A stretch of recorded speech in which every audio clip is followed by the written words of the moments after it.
So we've known each other for a little while now. It's been at least Yes. a year. Feels longer than that, but it's been at least a year. But for those of us who don't, tell me about you. First of all, thank you very much, Jocelyn, for inviting me here. Um, and For everybody else, my name is Yash Sharma, and I am 19 years old. I love writing, and I also love science stuff, specifically physics, and that is what I'm doing in university.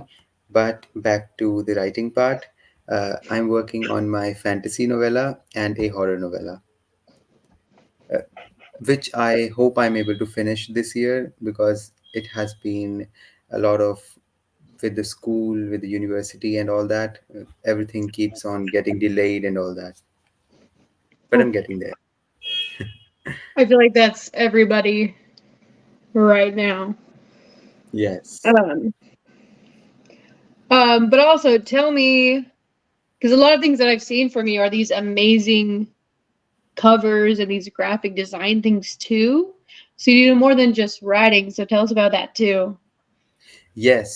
First of So all. I because writing is one thing, and also with that, I do the graphic design thing. I go around and find uh, people photos of or drawings or illustrations of similar things that look like my characters, just to keep myself motivated and have a visual thing in my mind.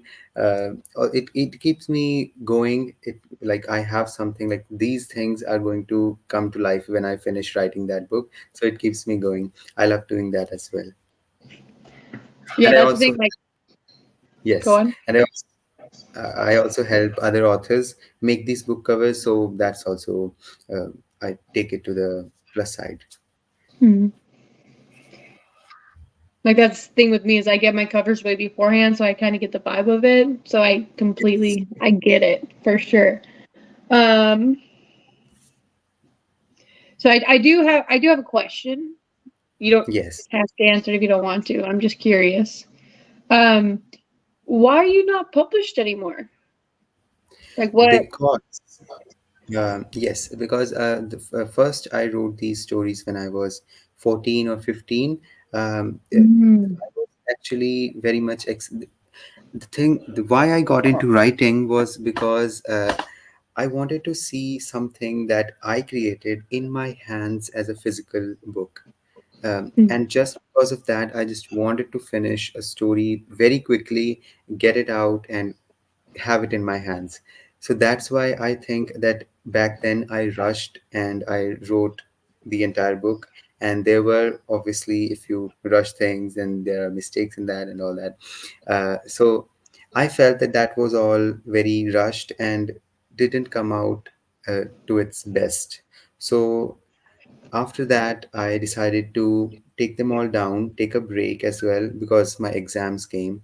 So I decided that's the right time to take a break from writing and make all those previous publications better and publish them again. So I'm working on, so all the novels that I'm working on right now are actually the ones that I'm rewriting, the ones that I published before.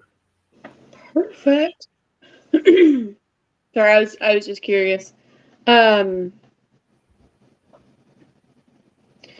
so you write in fantasy and horror. What? So you write in fantasy and horror, and so you gave Fantasy, me the book horror, and titles. science fiction. Oh, and science fiction. See, science fiction is where it's at right now. So I'm curious about the do not kill a spider. Yes. So, uh, if I tell you a little story, do not kill a spider. When I it was my first short story that I wrote and I published. Um, Hmm. that was the first one. So, but it was a totally different story than it is now. But not totally different. The ideas are the same, and the theme is a little bit of the same thing. Uh, but it is more horror than it was before, and it is longer and it is better. uh, so what happens in Do Not Kill a Spider is that, and now I'm thinking that should I tell you the entire story, because if I do then if Although I am excited to tell that, but if I tell you the entire story, uh, then the book will be like, who's going to read it anyway? But I will give a little teaser. Uh, there's a boy. He loves insects, and something happens.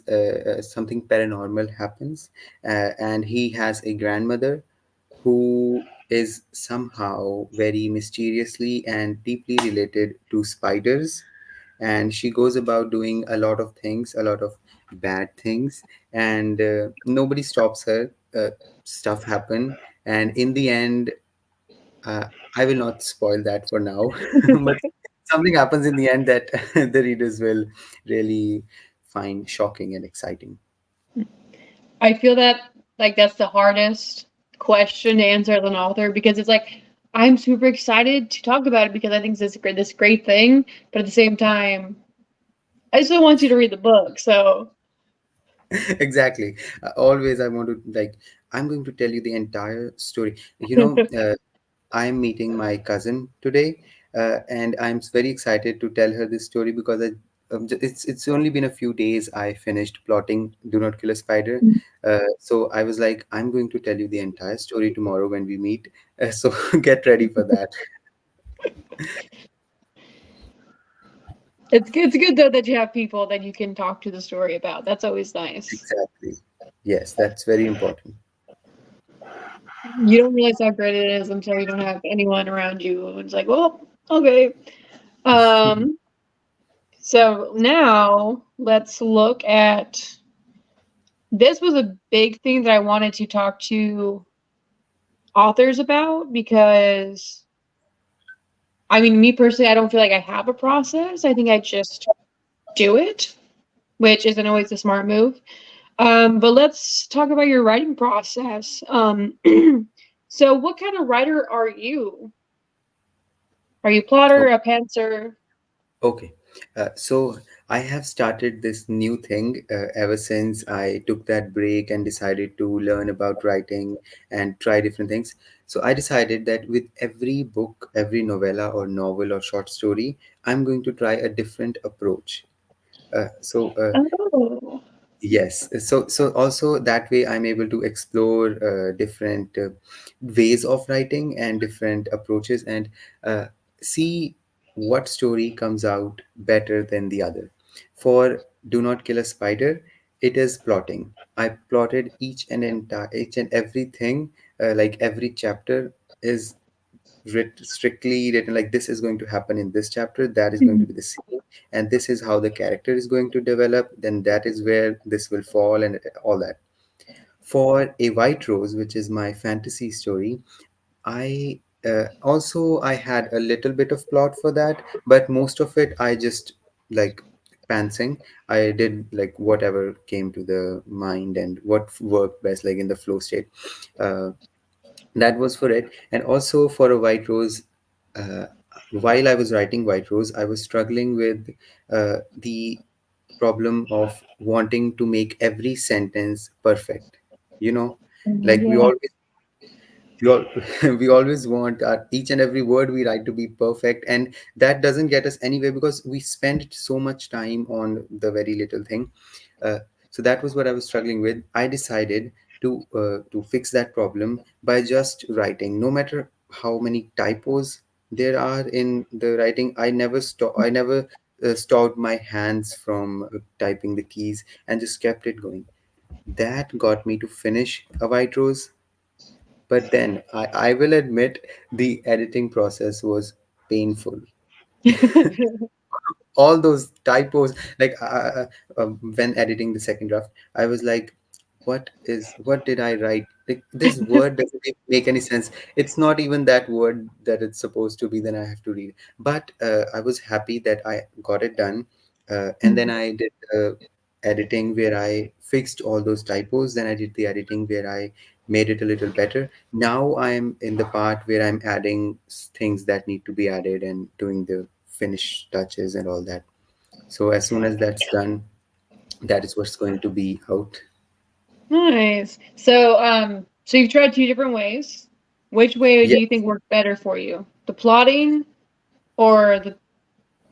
I think the, both of them are going pretty well because there is another story that I started this year. In on the 1st January, I was like, this year I will write every day and I will work on this story. But like, of course, the time management thing came in, and I was able to stick to it for long. But for the time that I wrote it, I decided that I'm going to 100% write this story as a pantster. I'm not going to plot anything. I will stop thinking the moment I close the laptop, because and then I'll start thinking when I open the laptop for that story. Uh, and surprisingly, I really like where that is going, because uh, I feel like all those events are connecting naturally. Like one thing that is happening after the other is all going in a way that it's supposed to. So I Mm, really liking that as well. uh, but the plot part is easier because you know that this is what you have to write, this is the scene. So that makes it a little easier. Sometimes the pantsing part can be difficult, but I mm, enjoy both of them, and I am exploring other different approaches. Like for example, uh, I have decided for the next story that I'll write. I'm not really sure about that which, but the next one that I'll write, I'll first make the characters, all the characters, the entire cast, and then I'll put them in different situations and work that out. Because yes, so and also in one I'll do like maybe have different situations, mm, and in those situations before like the first step, in all those situations I'll just say that there's character 1, character 2, but then after the entire story has been created with character 1 and character 2, then I'll give those characters specific like who they are, then I'll add who they are. This is going to be interesting actually. mm. How that's going to play out. You've taken a very academic approach to trying to figure out what the best writing style for you is, and I respect that 100%. That is super I think cool. that is coming from the physics and science background, because all that, Probably. because everything needs to be in steps and everything has to have a concrete conclusion and all that. So maybe that's what has gotten into my creative writing. I hope it's good. Well, no, I mean, I think it's a good process. You're figuring out what works for you by trying out everything, which, again, like I said, I respect it. Um, well, our next question was to talk about the actual writing process, but you kind of went into that as well. Um, But if you so, ask how I actually start the writing after I have an idea or all that. First of all, I have an idea, and then I just go like if I have to plot that story, then I create the plot, and mm, after that is finished, I get to the writing part. But if I have to pants that story, then I just get to it right away with a little bit of. But then also I procrastinate a lot, so I go so I go about designing the characters and all that, and then I come back and it's like, oh, okay, I've just exhausted an hour of my time, so I'll write tomorrow. do you use anything to help you create your characters? Yes, like basically sometimes I use Pinterest to find those characters, but Mm, you can also Google them. I recently used AI, but I have been concerned about that because they say it's stealing the information, you don't have the copyright, and it's stealing from artists. So I have stopped using that. But mm. sometimes it's okay for inspiration, I believe, just for yourself. Oh, yeah. I'm not going to make money off of them or anything like that. Just to stay inspired, just to have fun with it, just for Mm. that. Yeah, they say AI art is just like AI writing. It's just they're grabbing everything on the internet and throwing it Yes. together. Um, yeah, which no one really wants. So tell me about your editing process. Do you go through a an application? Do you do it all yourself? Do you have someone else look at it for you? About editing. I haven't really had anyone to edit my stories for me because uh, I haven't been really able to finish those rewrites so I can Mm. uh, get it to editing the editing part. For now, I am editing all my stories myself, but maybe when I am very near to the publishing uh, part, then maybe I can, after the reviews, maybe after I get some feedback from people I know, I can know that if it needs more editing, then I can Mm. reach out to a professional editor. But right now I think I am editing all the stories myself, trying to make them the best as I can on my own. Mm. Oh, for sure. But yeah, editing's a mess. It Um, really is. like I love doing like I love grammar, spelling, punctuation. I love all of that stuff. But when it's your own work, some of it just goes over your head because I know what I meant to say, but Exactly. um. So I mean, you've already kind of touched on this, but what is your schedule like when you're writing a book? Because I know you're busy, but when you're sitting there, when you're trying to focus on a book, how do you schedule your time? Um, I usually try to write in the morning, like very early morning, but Hmm. sometimes, you're not able to get up on time. Just like today, I woke up late. But but I try to write in the mornings or in the late evenings.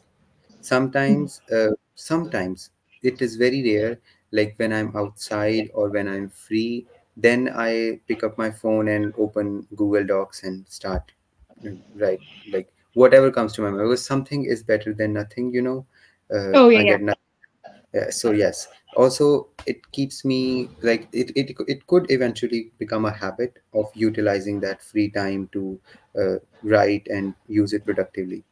So I try to do that, but most of the time, basically, it has been the studies for me that are uh, conflicting with the time and all, that don't leave the time for writing. But I try to make time for it in the mornings and evenings. Hmm. Okay, so you talked about Google. So do you so is that your application of choice, Google Docs, or Yes, is it Google Docs. Word? Or, Because Google Docs is simple, I can use it on my laptop. I can open the same thing without much difficulty on my phone. I can use same thing on my tablet. I can use it anywhere and anytime, because Google Docs is just because it syncs everything up. It's available oh yeah, everywhere. But if I Google. write on, yes, exactly, and also it's very simple. You don't have a lot of options, so you only all you have to do is just write. Uh, but for Word, it is that sometimes the document gets saved in my laptop, and then I'm like trying to find it on OneDrive on my tablet, and I can't find it, and I'm like, oh my God, did I just lose all my progress? But then I realized that it it is on my laptop. It has happened. It has happened with me. I saved a particular chapter for a novel in Word on my laptop, but then I opened the file, the same file, a copy of which was saved on OneDrive. I opened that and saw that that chapter was not there. And then I thought that maybe I just never wrote it. I just thought about it.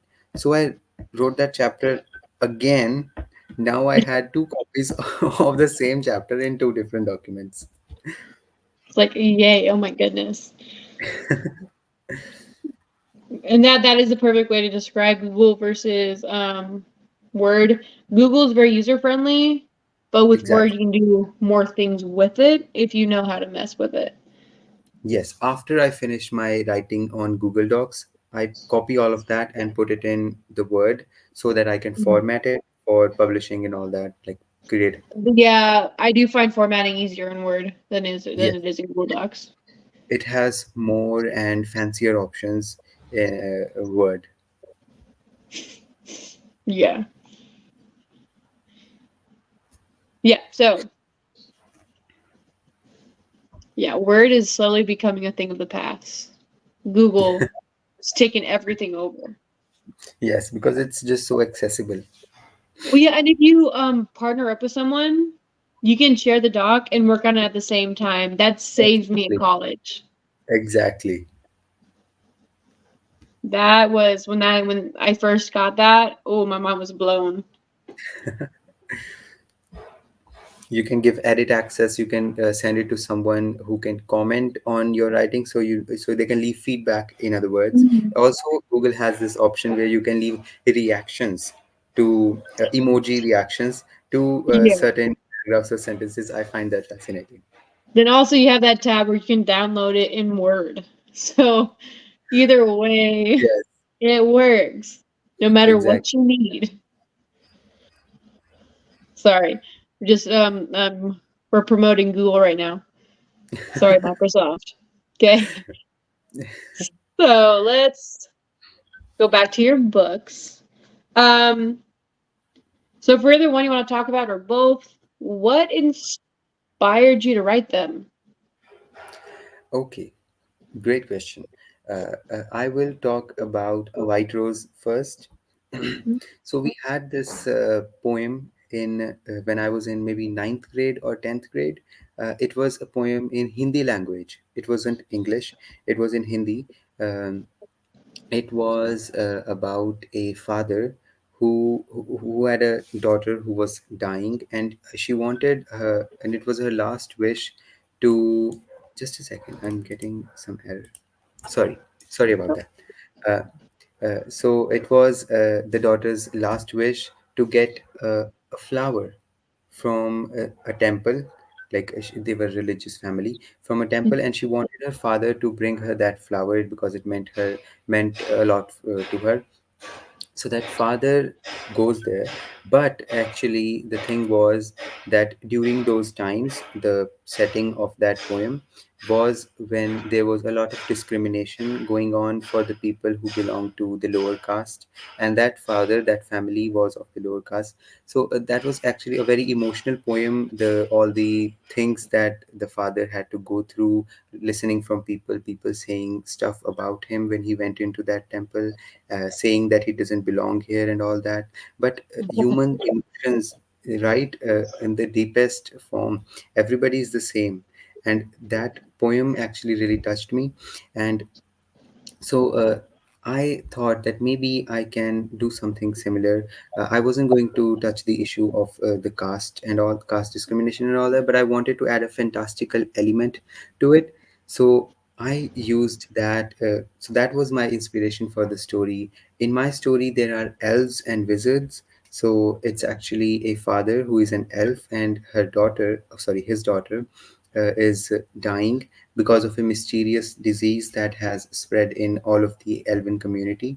And her last wish is to get a white rose. Now, why only a white rose? Because their entire kingdom was famous for white roses, and it was blessed by nature with those white roses. But something happened that I'm not going to tell right now. Something happened which took away the entire flora of sorry, of the kingdom, and their white roses were gone. But this out of the blue ask of the girl for a white rose provoked his father as well, as why she's asking that. And he goes on to find that white rose, and it is his journey of doing that. So I added a fantastical twist and all that. So that is where a white rose started. That sounds. I'm now anxiously waiting for you to publish. Thank you very much.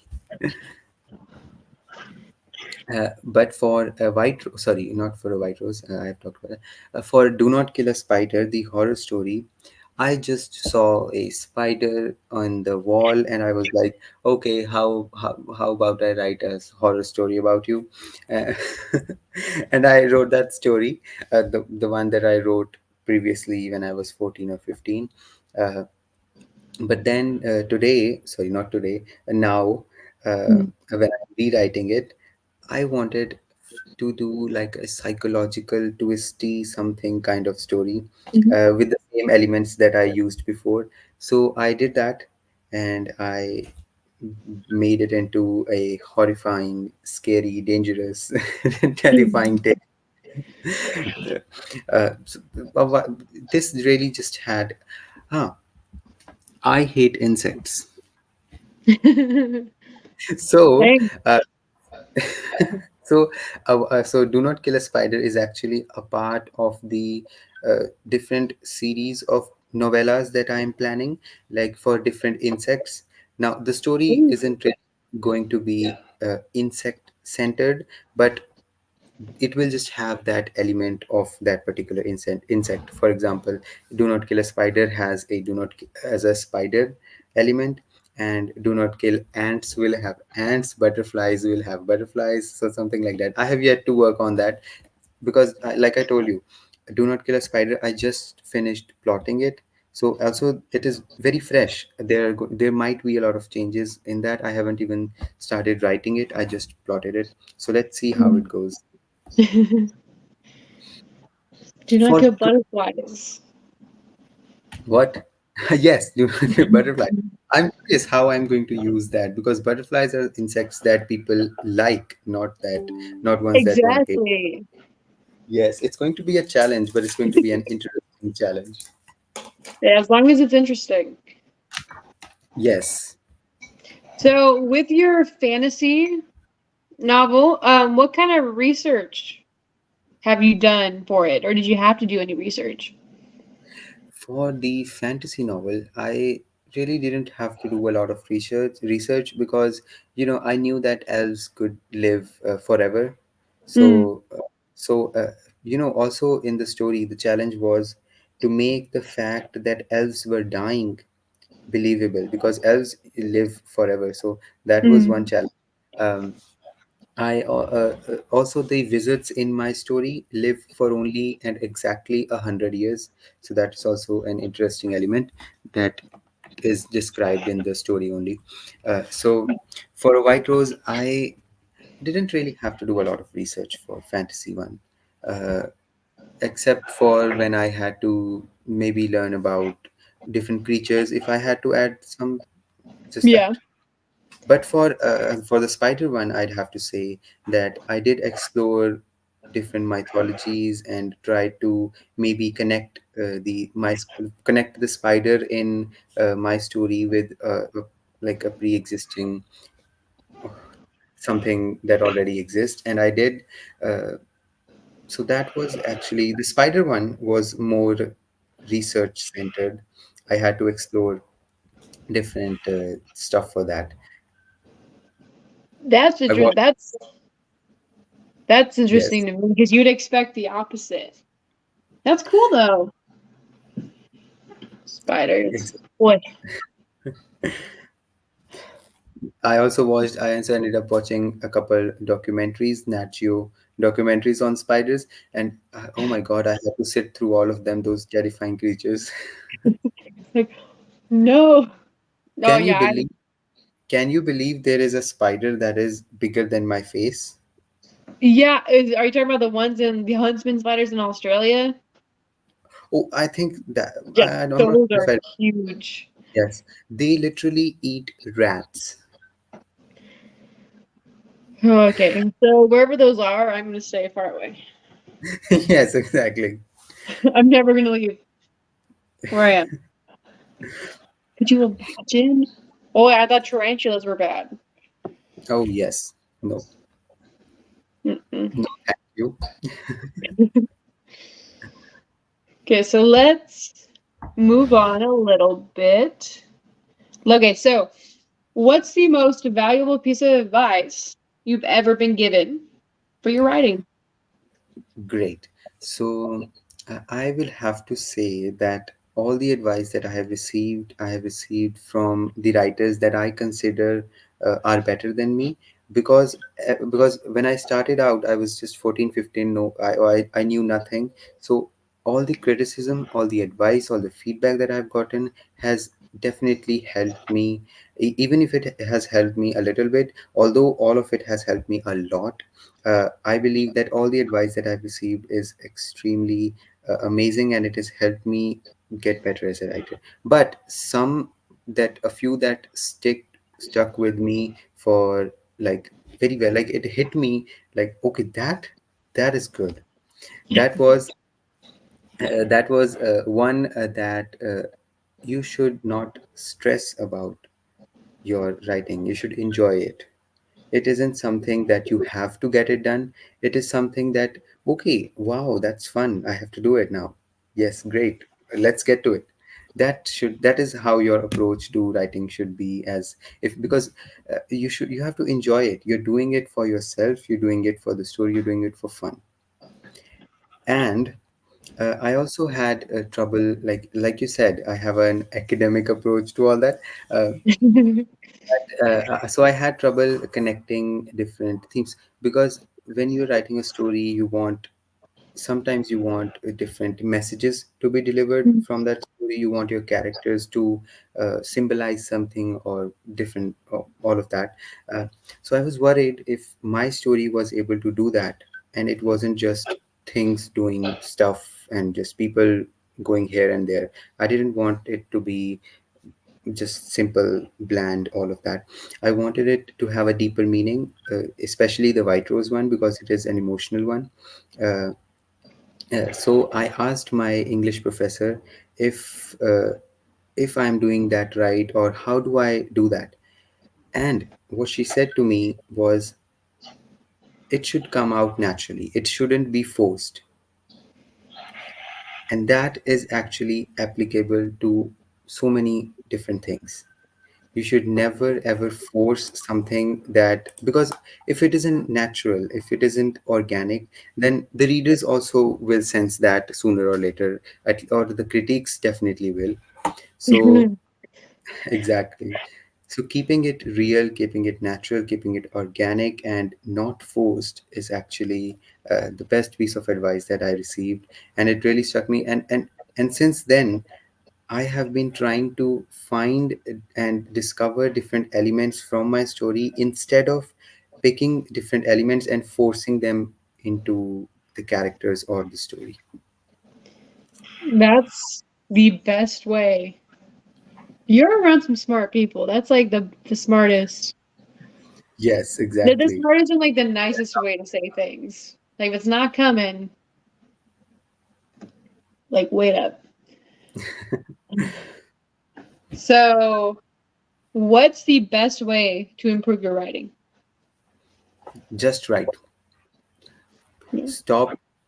Don't worry about where you are going to end up. Don't worry about whether you're going to finish it. Don't worry about editing. Just write. That's it. Natural. Just do it. Sit down, because let me tell you, when I started writing, I wrote those. Uh, I wrote the first story, which was the horror one, "Do Not Kill a Spider," and then I wrote the science fiction one, which was Purple Earth, and then I wrote the another science fiction one, which was Livable Phobos. Now, I did all those three in three 3 or 4 months, and I thought, okay, that was fast, and also that was, as I told before, it felt rushed. But of course, I'm working on them again right now. That's not the point. What was the question again? Is how to improve your writing. Ah, yes. How to improve your writing. So I forgot what I was going to say. Yes. uh, huh. I was talking about that you should write and just get it out. So Yes. the very the next year, I decided to do the NaNoWriMo challenge, the one where you have to write 50,000 words in just 1 month. I did that, and before that, I was working on another fantasy story for which I wrote like 25,000, 30,000 words. So basically, throughout that time, I was constantly writing, getting the words out, because there is a great advice I heard on YouTube, which I don't remember who said it. It was a famous author.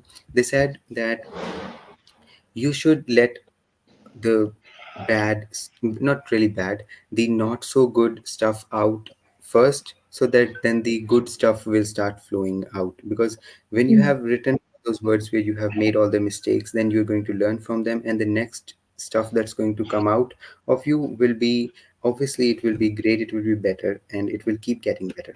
So just Mm. write, and one day it will happen. You will definitely uh, find the difference, feel the difference in and there will be improvement, because I have seen it myself. If I look back at the stories that I wrote then and the stories that I write now, there is a huge difference. Not only in the writing part, the not only in the grammar stuff, but also the meanings that this writing is trying to convey, and how interesting it is, and so on. Yeah. Yeah, that's what I found that helped me the most is like you said, I write everything down on paper first and then I transfer it to computer and it comes out far better.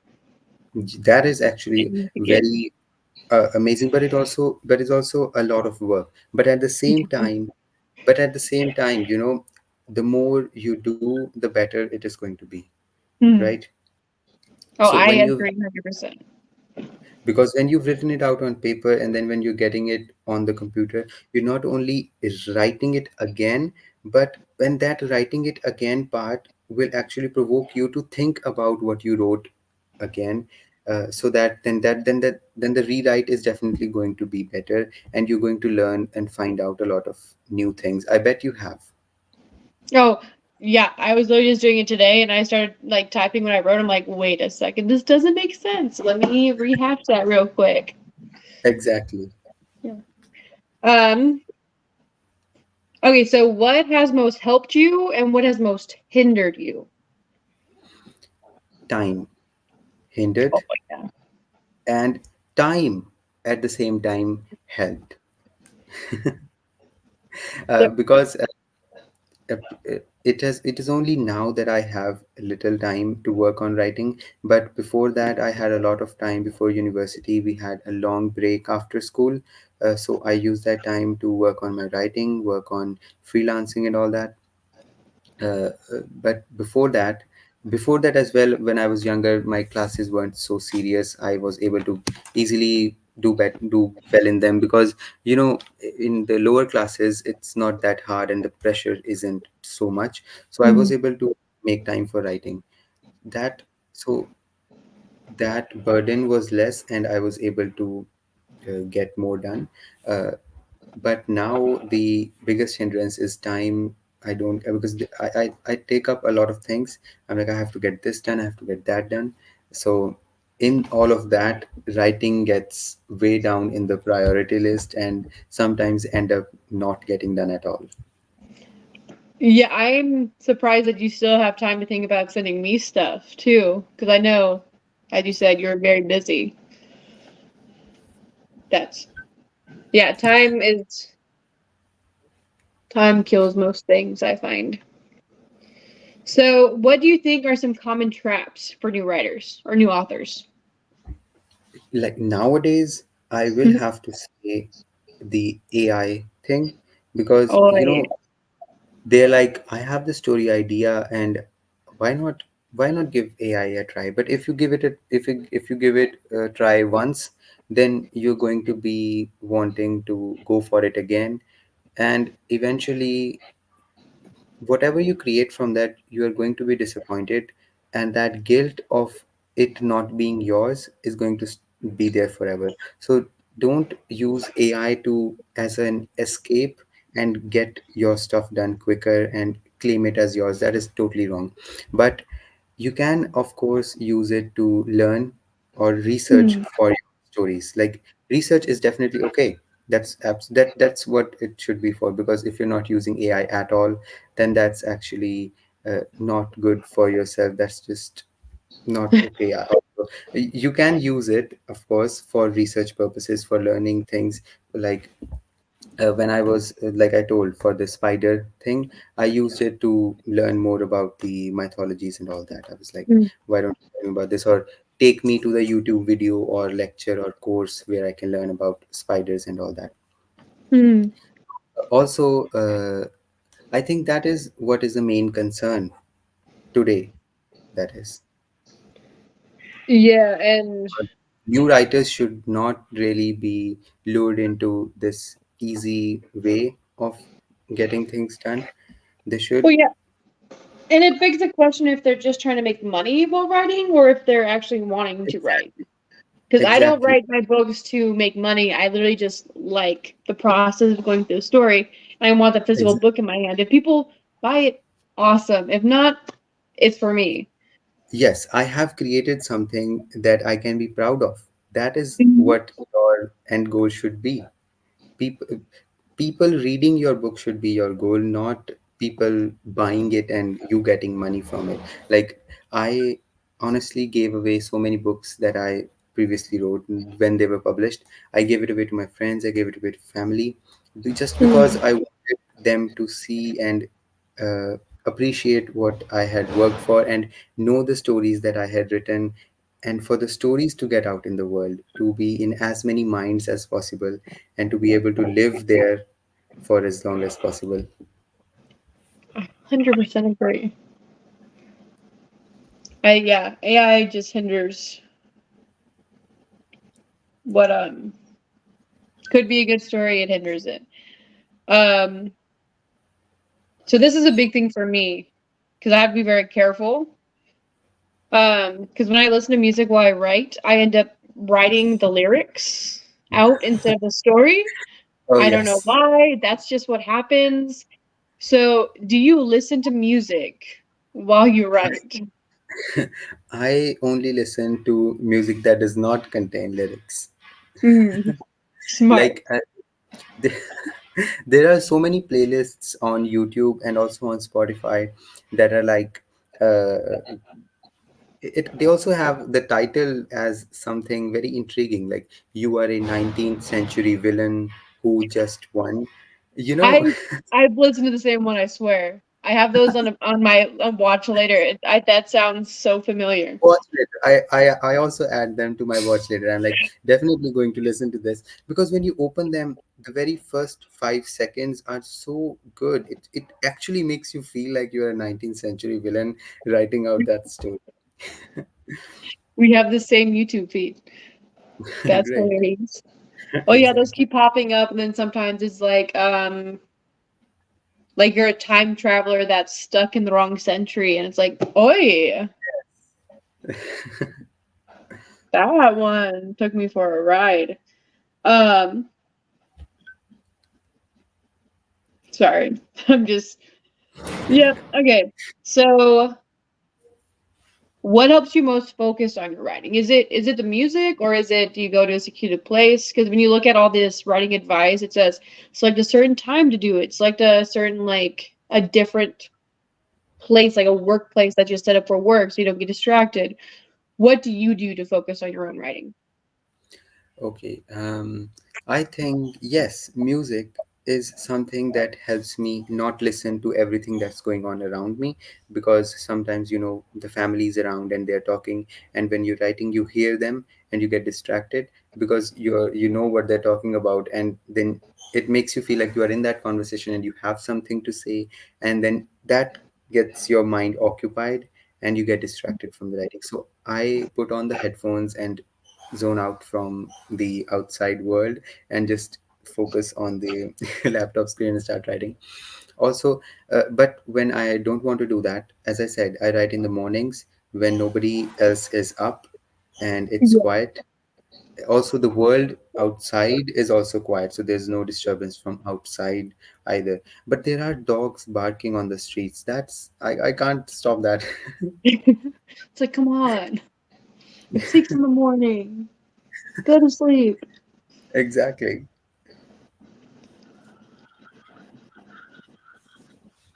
Well, I mean, that's all the questions I had. Also, it has been a long time we've been talking, but it doesn't feel like it. I really, really enjoyed talking to you. It also helped me reflect on what my thoughts were about myself and my writing. Well, yeah, yeah. Think this was fun. I'm glad that we actually got to have a actual conversation instead of the messenger. Exactly. Um, and you've made this very easy. I didn't have to do a lot of work. Like I said, it did end up being like it felt more like a conversation than we were being recorded, so that was nice. I do want to Yes. apologize again for the technical issues that I had before, but I'm gonna write What this did website. Huh? I couldn't hear you. Can you say that again? Oh, sorry. I was just saying sorry for the technical issues that I Oh, started off with. no worries about that. So thank you for helping me with that. I am keeping this website in mind though for No next problem. time. Um, Yes, this is what has worked for me for my show as well. um, when you do get your books fully published, if you want to do something like this again to promote them, I'm super down. Thank And you I very would love for you to tell me when it's published so I can, buy it. Or if you need someone to edit it, I mean, I would love to. But otherwise, thank I think you much. I think we're pretty set. Super good to see you. You as well. Well, I think we're all set. So, yep. Bye bye. Thank you very much. Bye. Thank Really you.